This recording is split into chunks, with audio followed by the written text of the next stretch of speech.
Bien le bonsoir les Blaugrana, le FC Barcelone remporte sa 3e Ligue des Champions d'affilée. Qu'est-ce que j'aurais aimé commencer mes vidéos de cette manière, qu'est-ce que j'aurais aimé. Et là c'est tout le contraire, bien le bonsoir les Blaugrana, j'espère tout de même que vous allez bien. Dans un autre monde j'aurais aimé commencer avec 3e Ligue des Champions d'affilée, finale Ligue des Champions remportée. Lewandowski est blessé, Ansu Fati est blessé, Pedri est blessé, Dembélé est blessé, on s'est fait taper par Almeria, on s'est fait taper par United. Xavi a eu une leçon de tactique de la part de Ten Hag. Oui, je le pense, ça sert à rien les gars. Je sais, ça fait énormément de débats à chaque fois que je parle de Xavi. Vous me considérez comme un ennemi de Xavi ou bien même dernièrement le pire des pires, ça je ne m'en remettrai jamais. Alors dans cette vidéo, avant de commencer à rentrer dans le bain, je vais vous faire une actualité et on va aussi revenir un peu sur ce qui se passe ces derniers jours du côté de la Catalogne. Ça parle de Julián Álvarez, l'actualité, de Lewandowski, les blessures, etc. Mais laissez-moi clarifier une petite chose. On m'a fait passer pour un fan de Sergio Roberto. Mais quand est-ce que vous allez arrêter de prendre une phrase et enlever tout le discours pour en faire ce que vous voulez? Je sais pas, enfin c'est pas sorcier, moi aussi je peux le faire. Hein. Je peux aller voir un médecin ou un journaliste, peu importe, je prends une seule de ces phrases et je dis regardez les gars, cette phrase, lui il est trop intelligent, ou bien l'inverse, dire lui il est trop con. Mais en fait quand tu vas regarder le contexte, ce qui précède la phrase, le tout du contexte, bah tu vas comprendre qu'en fait c'est plus cohérent. Tu vas te dire ah ok je comprends mieux, mais il y en a certains, il m'écoute parler, il écoute le discours, et au final, il retient, allez, 3-4 mots, donc une phrase, il retient une phrase, et il dit « Oh, il a dit ça ». Oui, mais posez-vous la question, il a dit ça pourquoi? Qu'est-ce qu'il a dit avant? Ah, il parle de la situation du club, donc il dit qu'on n'a pas forcément le choix. Je vous jure, il y en a un, il m'a fait passer pour un fan de Sergio Roberto. Sache que c'est comme si tu m'avais insulté. Franchement, je pense que si tu m'aurais insulté, je l'aurais pris largement mieux qu'en me disant que j'aime Sergio Roberto. Si ça tenait qu'à moi, ce joueur-là, je le fais monter dans un hélicoptère, je lui fais croire qu'on va aller faire des vacances là-bas, je ne sais pas où, à Bali ou je sais pas quoi, direction le Sahara, en Afrique, je le largue directement en plein milieu du Sahara, sans boussole, sans rien du tout, même pas une gourde. Vous voyez une gourde d'eau, je lui donne même pas, je le jette là-bas là au Sahara et ça vient me faire passer pour un fan de ce jeu. Comprenez que c'est une insulte, c'est... Je comprends pas. Comment ça se fait? Tout ça parce que j'ai dit que le club est en situation compliquée. On n'a pas de profondeur de banc. Sergio Roberto, il va prolonger. Ce n'est pas la plus scandaleuse des prolongations car il va demander un petit salaire. Il va accepter d'être sur le banc. C'est un joueur polyvalent qui peut aider Dédé, qui peut aider en milieu de terrain, en faux attaquant gauche ces derniers jours, même s'il n'a pas fait des matchs très top. Donc je disais, si le Barça jette Sergio Roberto, mais qu'on ne le remplace pas dû au fair play financier, on ne peut pas recruter, à quoi bon en fait? Déjà qu'on a une mauvaise profondeur de banc, ils sont nuls sur le banc. Alors imaginez, on jette ces nuls là du banc, on va jouer avec qui après? Non mais donnez-moi des solutions. Ah, Léao. Oui, parce qu'à chaque fois que je fais une vidéo mercato, on me dit ouais, Léao, c'est pour quand là? Léao, ouais, 250 millions, ok, je vais le chercher là, j'y vais. Laissez-moi 2 petites minutes, je vais aller chercher Léao, je vais le ramener au Barça.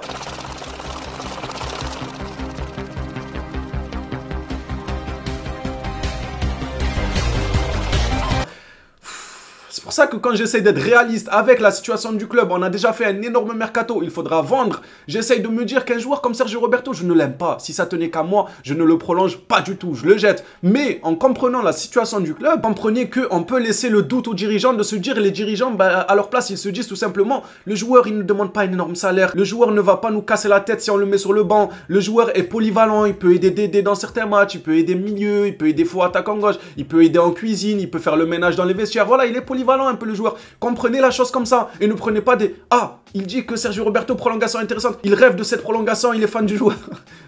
Je sais pas, franchement je comprends pas cette manière de prendre une phrase parmi tout un discours et de la détourner à sa sauce en disant ah, moi le jour où je serai fan de Sergio Roberto. On va laisser tomber, on va passer à autre chose franchement, mais sachez que je préfère être insulté qu'on me dise que je suis fan de ce Roberto là, ce nulard de Roberto. On va clarifier un truc sur Xavi aussi, Xavi, à chaque fois que je parle de Xavi, j'ai l'impression d'être l'ennemi juré de Xavi, j'ai l'impression que je n'aime pas Xavi, alors que c'est tout le contraire, c'est une légende vivante de notre club, c'est une légende vivante de notre club, c'est le cas de le dire. Même là-bas en Espagne, il y a Xavi out en tendance, tout ça, il commence un peu à ouvrir les yeux que Xavi des fois il fait des choix très incohérents et pour moi il prend une leçon tactique mais monumentale face à Ten Hag. Franchement revoyez le match et essayez de réfléchir de vous-même quand Ten Hag réagit, quand il voit que Baldé fait une très bonne première période et quand il voit que il a commis une erreur en mettant Bruno Fernandes en tant qu'ailier droit, milieu droit, on va dire sur l'aile, là sur le côté de Baldé. Quand il a vu que Baldé, il était en train de le broyer, de le déchirer d'une manière, qu'est-ce qu'il a fait? Il a réagi en conséquence en mettant Anthony, en replaçant Bruno dans l'axe pour que Anthony justement oblige Baldé à reculer. Et notre Xavi, qu'est-ce qu'il a fait? Est-ce que vous pouvez me dire comment Xavi a répondu à Ten Hag? On va boire un très beau coca en groupe, ça va détendre l'atmosphère. Quand Xavi a vu que Ten Hag avait mis Anthony qui obligeait Baldé à reculer, donc Baldé avait moins de liberté, donc il était moins intéressant offensivement. Est-ce que Xavi a réagi d'une manière intelligente ou du moins a tenté? Peut-être tenté, oui, mais pas de la bonne manière. Pourquoi? Parce qu'il manque d'expérience. Est-ce que le Barça est une école qui te donne de l'expérience? Est-ce que nous, on est devenu un centre de formation pour coach qui débute? Non. Non, je suis désolé, mais on doit se relever. Je suis désolé, mais on doit se relever, donc c'est normal. Moi, je comprends les gens qui sont exigeants et je les remercie. Parce que c'est en étant exigeant qu'on atteint le haut niveau. C'est pas en disant « Oh, c'est pas grave. Oh, on est dimanche. Aujourd'hui, je vais pas au sport. J'y vais mercredi. Oh, c'est pas grave. Mercredi, bon, allez, j'y vais samedi. » Non, non, non, non, non. Ça, c'est minimaliste. C'est pas bon, ça. Il faut être exigeant. Si tu veux quelque chose, il faut être à cheval sur cette chose-là. Il faut pas se laisser aller. Vous êtes feignant, vous dormez, vous dites « Ouais, après, j'y vais. Non, je dois faire le sport. En fait, j'y vais pas. » Et quand vous avez pas de résultat, vous pleurez. Après, vous voyez votre voisin qui, là, il est devenu stock. Il est tout costaud. Il est musclé. Vous dites « Mais comment il a fait ?» C'est la rigueur. Lui, quand il s'est mis en tête d'aller au sport, il a fait son sport. Quand nous, les supporters du Barça, on s'est mis en tête de se relever avec un énorme mercato, c'est qu'on s'est mis en tête de se relever avec cet énorme mercato. C'est pas de se dire, c'est pas grave, c'est que Almeria, c'est pas grave, c'est que l'Europa League, c'est pas grave, c'est que la Ligue des Champions, c'est pas grave, dans 10 ans, on va revenir meilleur.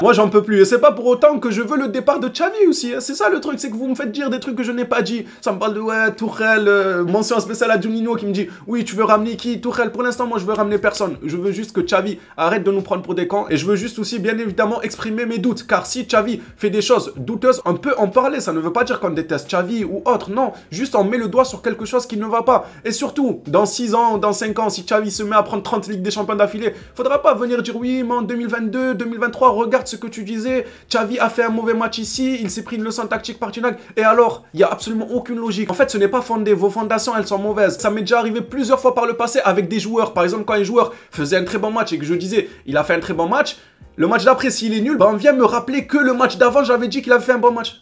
C'est pas logique. Oui, le match d'avant, il avait fait un bon match.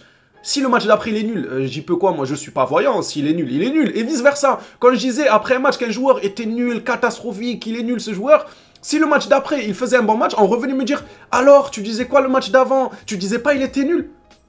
Oui, je parlais du match, il est toujours nul. C'est pas parce qu'il a fait un bon match après que le match d'avant, il devient bon, je sais pas. Si par exemple, il a eu une note de 3 sur 10 à ce match, que le match suivant, il a 10 sur 10, ça n'enlèvera pas le 3 sur 10. Le 3 sur 10, lui, il restera. Donc quand je parle ou que je critique quelque chose, que ce soit Xavi ou que ce soit collectivement, individuellement, je critique sur l'instant présent et non pas à l'avenir. À l'avenir, si Xavi réussit, je serai le premier content, comme tous les supporters Blaugrana, bien évidemment. Mais il faut arrêter de décontextualiser tout. De là au point en arriver à me dire que je suis fan de Sergio Roberto, quand même.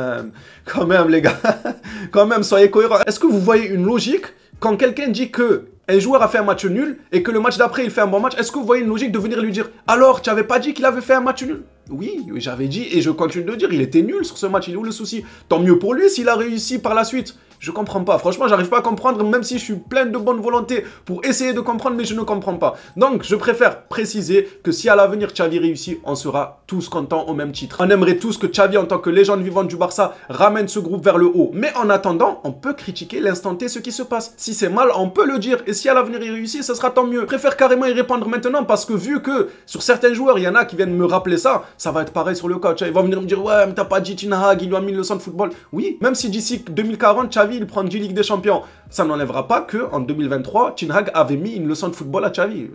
En fait ça n'a aucune logique en fait. Mais bon c'est pas grave, si ça vous fait plaisir de me faire passer pour un fan incontournable de Sergio Roberto, celle-là je l'ai là les gars, je l'ai à travers le Sergio Roberto tu es fan. C'est une insulte. Je vous jure que je prendrais moins mal une insulte que me dire je suis fan de Sergio Roberto. J'en reviens pas. Faut arrêter de prendre une phrase et de la retourner à sa sauce. Oh, il a dit ça. Non, comprenez le discours. Après, si vous ne comprenez pas le discours, malheureusement, je n'y peux rien. Chacun son avis. Maintenant qu'on a mis au point ça, Xavi, tu dois pas te rater face au Real. Ah, mais oui, mais s'il se rate face au Real, ils vont dire c'est parce qu'il a pas le choix, il a des blessés. On va commencer l'actualité parce qu'il y aura toujours des excuses en fait. Il y a des blessés, il y a des gens qui sont malades. Ten Hag, il est meilleur. United. Il y a quand même un argument après notre défaite qui dit comme quoi United était en bonne forme. Je vous jure que quand on a perdu contre United, il y a des gens qui sont venus me dire oui, mais United, ils étaient sur une bonne lancée. Et nous, on était sur quoi alors? On était sur quoi? Ça nous bombardait de partout. Le Barça, meilleure défense en Liga. Le Barça n'a pas connu la défaite en Liga. Nanani, nanana. Nous aussi, on était sur une bonne lancée. Donc, c'est quoi cette excuse de dire ils étaient sur une bonne lancée? C'est pareil pour les blessés. Hein. Je veux bien des fois dire oui, on a des blessés, mais tout le monde a des blessés. Toutes les équipes ont des blessés. C'est pas pour autant qu'ils n'arrivent pas à rebondir en trouvant des solutions. Bien évidemment, qu'on souhaite le meilleur à Xavi. S'il se relève, on sera que content. Mais permettez-nous de dire ce qui ne va pas sur le moment présent, s'il vous plaît. Alors, on va commencer avec une mauvaise nouvelle. Robert Lewandowski qui va rater le match face au Real Madrid. Et je ne veux pas être méchant envers lui, mais est-ce qu'on verra la différence? Robert Lewandowski est forfait, donc il ne jouera pas le match face au Real Madrid. Est-ce qu'on ressentira son absence? Moi, je pense quand même que oui. Oui, on ressentira son absence. C'est vrai qu'il n'apporte pas grand-chose, pour ne pas dire rien du tout ces derniers matchs, mais on va tout de même ressentir son absence. Le Polonais s'est blessé hier face à Almeria et manquera 14 jours de compétition. 14, donc 2 semaines de compétition. Encore un énorme coup dur pour le Barça après avoir perdu Dembélé. D'ailleurs, vivement qu'il revienne. Après avoir perdu Pedri, vivement qu'il revienne lui aussi. Maintenant, c'est Lewandowski. Dites-vous que c'est les 3 meilleurs du Barça, en tout cas offensivement. Dembélé, c'est un énorme déstabilisateur, énorme passeur décisif aussi, car il a une bonne qualité de passe. Pedri, pareil, très bonne qualité de passe. Ces derniers temps, finisseur, il nous a permis de gratter quelques points à gauche à droite, dû au match gagné 1-0 à gauche à droite, dû à un match de Pedri, mais aussi créateur. Et Lewandowski qui est finisseur. Donc on se retrouve sans le finisseur, sans le déstabilisateur et sans le créateur. C'est une folie quand même. C'est un truc de fou quand même. Moi j'aurais aimé qu'on se retrouve sans Busquets, le premier capitaine, sans Sergio Roberto, sans Jordi Alba. J'aurais aimé que c'est ces 3-là qui manquent au Barça. Les fondations auraient été toujours solides. Mais là la fondation elle est fragile. Elle est fragile sans tes 3 meilleurs éléments offensifs. Hâte de voir ce que Xavi va décider de faire. Jetant un coup d'œil sur les blessés du moment. Les joueurs absents pour nos prochains matchs. Lewandowski donc 2 semaines. Dembélé encore 2 semaines. Pedri 3 semaines. Gavi suspendu pour le prochain match. Ça, il me semble que c'est en Liga si je dis pas de conneries. Et dans tout ce malheur-là, peut-être qu'il y aura un bonheur. Je dis bien peut-être. Ansu Fati, lui, sera présent pour le Classico. C'est le moment ou jamais, s'il te plaît, Ansu. Si tu veux faire un retour de fou furieux, c'est maintenant. T'imagines? Là où tout le monde est au bord des nerfs, là où on vient d'enchaîner 2 défaites, une en Europa, une en championnat. Ansu Fati, tout le monde l'a critiqué depuis le début de la saison. Et moi, notamment, je suis tombé sur lui sur certains débriefs car il avait fait des matchs médiocres. Et encore une fois, je précise. Non, je précise parce qu'il y en a, ils sont fatigants. Si Ansu Fati, il se réveille dans 6 ans, bah ça sera tant mieux pour lui. Ça sera super s'il se réveille dans 6 ans. Moi, quand je parle, je ne dis pas que Fati ne se réveillera jamais. Je pointe juste du doigt ce qui est mauvais en ce moment même, pas à l'avenir. Je ne suis pas médium. Je n'ai jamais dit que je voyais l'avenir et que je voyais Fati faire une carrière de merde. Non, s'il se réveille, ça sera tant mieux. Maintenant, reprenons. Désolé, c'est chiant de le repréciser à chaque fois. Il répète ça au moins 20 fois. Tu le dis une fois, c'est bon normalement, et les gens, ils ont compris. Mais pourquoi répéter ça, répéter ça, répéter ça? Car je sais que beaucoup d'entre vous comprennent ce que je veux dire et ce que j'explique, mais c'est chiant de se lever avec des commentaires « tu es fan de Sergio Roberto » quoi. Je voulais redormir, je voulais repartir dans un sommeil profond.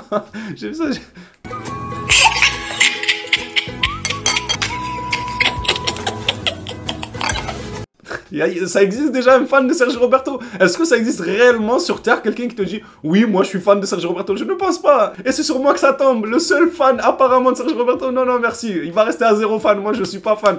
Je me dédouane de ce joueur. Si on pouvait le jeter, ça serait tant mieux. Mais attention à la situation du club. Reprenons avec Ansu. C'est le moment ou jamais. Là où tout le monde est crispé et stressé. Là où la situation de Xavi commence à être de plus en plus tendue avec une incohérence totale dans le jeu. Une pauvreté extrême offensivement. Ansu peut clairement revenir des ténèbres. Profiter de l'absence de Pedri, Dembélé, Lewandowski pour que c'est lui qui montre le chemin de la victoire au FC Barcelone. Ça serait super pour sa confiance. Maintenant, à voir s'il en aura les épaules ou pas. Mais je ne vois pas un meilleur moment que celui-ci en fait. On est tous tendus, on est tous sur les nerfs, on enchaîne 2 défaites. Il ne nous faudrait pas enchaîner une 3e, surtout face au Real Madrid. Ansu Fati, c'est ton moment de terrasser le Real Madrid et de montrer que le Barça peut compter sur toi. C'est maintenant ou jamais mon petit. Petite information mercato, Nottingham Forest veut Abdé. Abdé qui score pas mal ces derniers temps du côté de Osasuna. On nous apprend que Nottingham voudrait acheter le joueur. Franchement, on en aurait grandement besoin actuellement, les gars. Vu nos ailiers là, dégueulasse, catastrophique, on aurait grandement besoin d'un Abdé car lui aussi c'est un déstabilisateur. Alors quand il était au club, moi je disais qu'il était beaucoup bruyant. Il a besoin quand même d'une maturité dans sa façon de jouer car des fois il était bruyant. Il ne savait pas ce qu'il faisait des fois avec ses pieds. Des fois il voulait faire des gestes techniques, il ne savait lui-même pas ce que ça allait donner comme geste technique. C'est comme s'il voulait faire une recette de cuisine mais en mettant tous les ingrédients mélangés. Il jetait la farine, les œufs, ben, c'était pareil Abdé. Il arrivait sur son côté là-bas, roulette, virgule, je sais pas ce qu'il qu'il faisait, il faisait n'importe quoi. Mais franchement, profil super intéressant, déstabilisateur. Je l'ai toujours dit, si Abdé arrive à atteindre une certaine maturité dans sa façon de jouer, il peut faire très très mal ce joueur. Et pour terminer cette vidéo, moitié actualité, moitié on remet les points sur les i. Sur ce dont on m'accuse envers Sergio Roberto, même envers Xavi. Encore une fois, je ne suis pas son ennemi à Xavi. Je veux qu'il réussisse au même titre que tout le monde. Permettez-nous de pointer quand ça va mal. Julián Álvarez veut quitter Manchester City cet été et demandera à ses dirigeants d'être vendus. Le joueur s'interroge sur son rôle dans le projet actuel. Il n'y a rien avec le Barça actuellement. Personnellement, j'en étais certain que cette information allait finir par arriver, car quand on voit la gestion de comment il est utilisé là-bas à City, c'est un champion du monde quand même. C'est un acteur clé de cette Coupe du Monde remportée par l'Argentine. Non, on ne parle pas de quelqu'un qui n'a servi à rien. Non, ceux qui ont suivi la Coupe du Monde savent que Álvarez est un acteur majeur de cette Coupe du Monde. À partir de ce moment-là où l'Argentine a gagné cette Coupe du Monde avec Álvarez en tant qu'acteur majeur, bon, il y avait Messi, il y avait Di Maria, il y en avait des très très bons. L'autre là, qui joue en PL aussi, le milieu, je sais plus comment il s'appelle, mais il y en avait beaucoup des acteurs majeurs de cette équipe. C'était un collectif. De toute manière, pour remporter un trophée, il faut un collectif et pas qu'une ou deux individualités. Je disais, à partir de ce moment-là, cette Coupe du Monde-là, j'ai vite compris que City ne pouvait pas continuer avec Álvarez et Haaland. Un des deux va devoir partir. Je voyais mal Haaland pour l'instant partir, mais plutôt Álvarez. C'était sûr qu'on allait arriver à ça. Est-ce que maintenant City va lâcher Álvarez ou bien il va lâcher Haaland au Real Madrid, qui apparemment veulent déclencher la clause à 150 millions de Haaland? On va bien voir, mais moi ça m'intéresserait énormément de récupérer Álvarez. C'est un joueur que je trouve super intéressant. Dites-moi vous dans les commentaires, est-ce que Álvarez du côté du Barça ça vous intéresserait ou vous n'êtes pas vraiment chaud? Si vous n'êtes pas vraiment chaud, c'est un avis que je peux respecter. Dites-moi des arguments pourquoi vous n'êtes pas chaud, et ceux qui aiment bien le profil, dites-nous aussi pourquoi vous aimez bien ce joueur. Moi j'aimerais énormément qu'il rejoigne le FC Barcelone. Les Blaugrana, cette vidéo actualité touche à sa fin. Enfin actualité, vous m'avez compris, moitié actualité, moitié coup de gueule, remise des points sur les i, touche à sa fin. Merci à toi si tu as suivi jusqu'ici. N'hésite pas à participer au débat dans les commentaires et dire ce que t'en penses toi aussi, que ce soit de Xavi, que ce soit de Sergio Roberto. Est-ce que tu es fan toi aussi de Sergio Roberto? Tu es fan? Je te vois derrière ton écran, tu es un fan de Sergio Roberto, tu as un maillot du Barça floqué Sergio Roberto.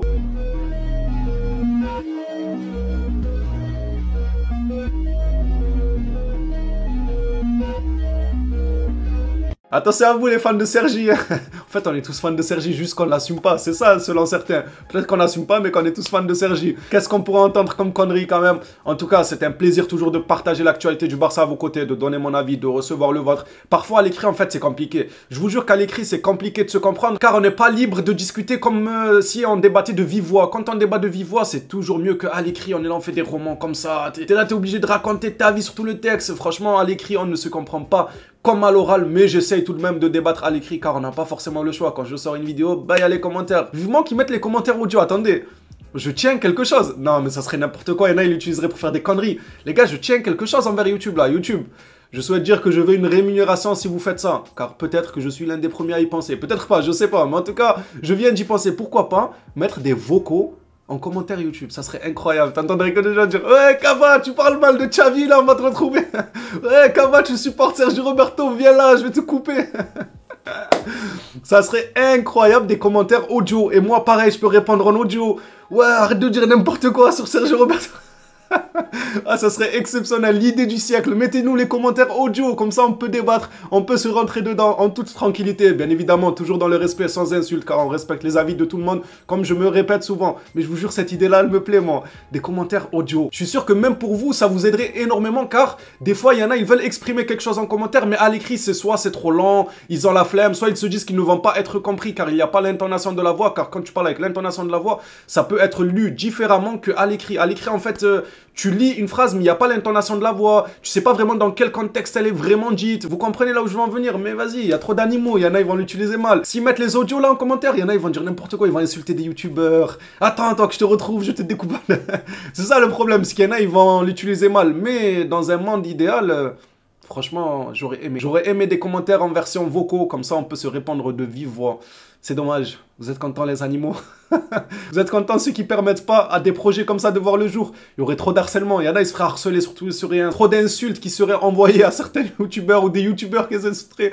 Ça serait n'importe quoi, mais c'est dommage. Je trouve ça dommage encore une fois. Bon les Blaugrana, on a assez parlé. On se revoit à une prochaine vidéo sur le Barça. D'ici là, prenez soin de vous les phénomènes.